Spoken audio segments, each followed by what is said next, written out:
Hi everybody, I hope you are doing well.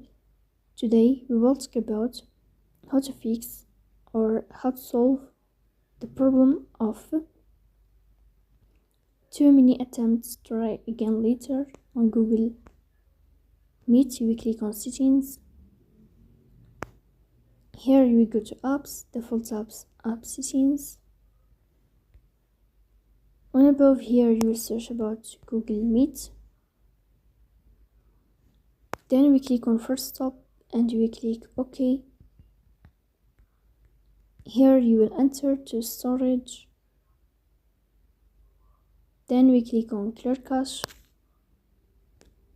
In the end, you will turn off your phone and you will wait a moment to restart your phone again to fix that problem.